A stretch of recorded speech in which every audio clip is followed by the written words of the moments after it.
नमस्ते दोस्तों, बहुत कम लोग जानते हैं कि रक्षाबंधन के त्योहार के प्राचीन नाम और उनके अर्थ क्या है। रक्षाबंधन का सही इतिहास और इसकी इम्पोर्टेंस, महत्व क्या है। रक्षाबंधन को मनाने की सही प्रक्रिया और वैदिक मंत्र कौन कौन से हैं। गूगल और यूट्यूब के जमाने में झूठ और फरेब का व्यापार बहुत बढ़ रहा है। चारों ओर फेक इन्फॉर्मेशन भरी पड़ी है। बहुत सारे यूट्यूबर्स तो बॉयफ्रेंड गर्लफ्रेंड प्यार मोहब्बत की वीडियोस बनाकर उनमें राखी के पवित्र धागे को लेकर मौज मस्ती करते हैं और मिलियंस में व्यूज भी बटोर लेते हैं। और कुछ यूट्यूबर्स अपनी बहनों को लाखों रुपए के गिफ्ट देकर शो ऑफ करते हैं। इस दिखावे के कारण गरीब परिवारों पर बहुत ज्यादा बोझ पड़ रहा है। एक जमाना था जब बहनें कोई भी साधारण धागा लेकर अपने भाइयों की कलाई पर बांध देती थी। भाव पवित्र होते थे, धागा छोटा होता था लेकिन दिल बड़े होते थे। आज धागे और राखियां बड़ी बड़ी हो रही हैं लेकिन दिल छोटे हो रहे हैं। सोने और चांदी की राखियां भी आ गई लेकिन दिल पत्थर के हो गए हैं। आइए रक्षाबंधन के बारे में कुछ आश्चर्यजनक और सही इंफॉर्मेशन जान लेते हैं। पारस्कर ग्रह सूत्र के अनुसार श्रावण मास की शुक्ल पक्ष की पंचमी अथवा पूर्णिमा को जो त्योहार मनाया जाता है उसका नाम उपाकर्म है।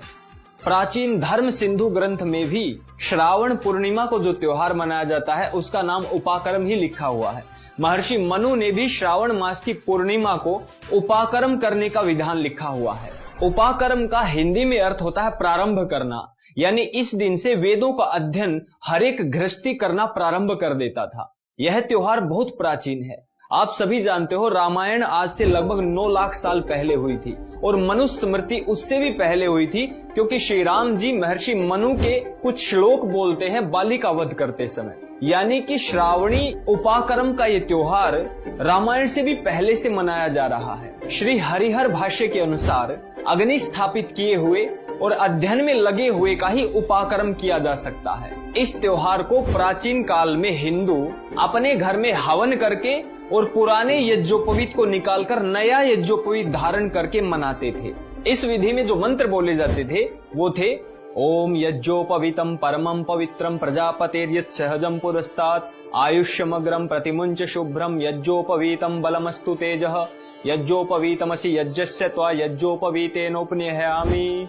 इसी मंत्र के साथ हवन पर पुराने यज्ञोपवीत को निकालकर नया यज्ञोपवीत धारण किया जाता था और भाई अपनी बहन की रक्षा की प्रतिज्ञा करता था, पिता अपनी पुत्री की रक्षा की प्रतिज्ञा करता था, पति अपनी पत्नी की रक्षा की प्रतिज्ञा करता था। इन वचनों में बंधने के कारण ही इस त्योहार को बाद में रक्षा बंधन कहा जाने लगा। इसी दिन शाम को सारे लोग एक जगह पर इकट्ठा होकर आचार्य के सामने अपनी सामाजिक जिम्मेवारियों, कर्तव्यों को निभाने के भी वचन दिया करते थे। ब्राह्मण वेदों की रक्षा करने का वचन दिया करता था, क्षत्रिय राष्ट्र की रक्षा का वचन दिया करता था, वैश्य व्यापार और कृषि की रक्षा का वचन दिया करता था और शूद्र राष्ट्र की बीमारियों से रक्षा का वचन दिया करता था। और इस प्रकार से इस त्योहार का बहुत ही व्यापक और गहरा अर्थ निकल रहा है। यह त्योहार श्रावण मास में ही क्यों मनाया जाता है, इसके पीछे भी कारण है। भारत एक कृषि प्रधान देश है। इस समय पर श्रावणी फसलों की बुआई समाप्त हो जाती है तो लोगों के पास वेद अध्ययन करने का समय रहता है।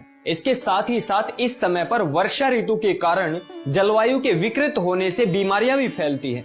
अभी भी डेंगू चल रहा है, इसीलिए हर घर में जो हवन यज्ञ हो रहा था उससे वायुमंडल शुद्ध हो जाता था और बीमारियों का नाश भी हो जाता था। यह इतना महान त्योहार है कि केवल हिंदुओं को ही नहीं, मुस्लिम और ईसाई, सिख, बौद्ध, जैन पूरे संसार को मनाना चाहिए। आज रक्षाबंधन पर बहनों को छोड़कर बाकी सबकी रक्षा हो रही है। 7,000 करोड़ रुपए का राखियों का बिजनेस है जिस पर चीन का कब्जा है, मतलब चीन की रक्षा हो रही है। मिलावटी मिठाइयों को बेचकर दुकानदारों की रक्षा हो रही है। करोड़ों राखियां 4-5 गुना रुपए देकर भी भाइयों के घर में कुरियर की जा रही है, मतलब इन कंपनीज की भी रक्षा की जा रही है। लेकिन बहनों पर अत्याचार बढ़ते जा रहे हैं। हमारी आंखों के सामने बहनों के टुकड़े टुकड़े कर सूटकेस में भरा जा रहा है। छोटी छोटी बच्चियों के साथ गलत काम किए जा रहे हैं। इन सब के जिम्मेदार हम स्वयं हैं। हमने अपने त्योहारों की पवित्रता और गरिमा को खो दिया है। हमारे सार्थक पर्वों को निरर्थक बनाया जा रहा है। सोचिए, कुछ लोग बकरे की बलि देकर जीव हत्या करके त्योहार मना रहे हैं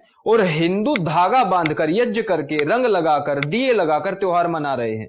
हिंदू अपनी महान परंपरा और महान त्योहारों को मलिन ना होने दो। एक समय आएगा जब दुनिया हिंदू के सामने झुककर सलाम करेगी और वैदिक संस्कृति को भी अपनाएगी। आज गूगल पर हमारे त्योहारों से संबंधित अनेक झूठी मनगढ़ंत कहानियां प्रचारित की जा रही हैं। ऐसी कहानियों को सत्य मानने की गलती कभी मत करना। रक्षाबंधन पर भी एक ऐसी कहानी खूब प्रचारित की जा रही है सालों से कि चित्तौड़ की महारानी कर्णवती ने गुजरात के बहादुर शाह से अपनी रक्षा हेतु हुमायूं के पास राखी भेजी थी। इतिहास के नाम पर ऐसी झूठी और मनगढ़ंत कहानियां हिंदू को मूर्ख बनाने और अत्याचारियों की छवि सुधारने के लिए जानबूझ के मिलाई गई हैं। कुछ पाखंडियों ने भी महाभारत और पुराणों में हमारे त्योहारों से संबंधित बहुत ही गलत बातें जोड़ी हुई हैं। ऐसी किसी बात पर भरोसा करने की जरूरत नहीं है। रक्षाबंधन का त्योहार मनाने के लिए आपको किसी शुभ अशुभ मुहूर्त को देखने की जरूरत नहीं है। श्रावण मास शुक्ल पक्ष की पूर्णिमा को पूरे दिन, रात्रि को नहीं, पूरे दिन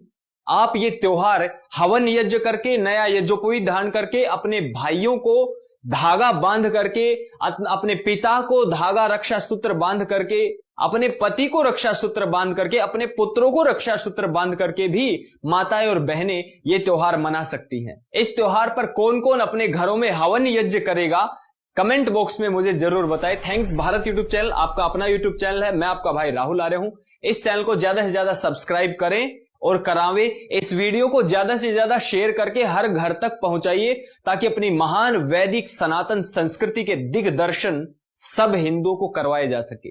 ओम जय श्री राम, नमस्ते।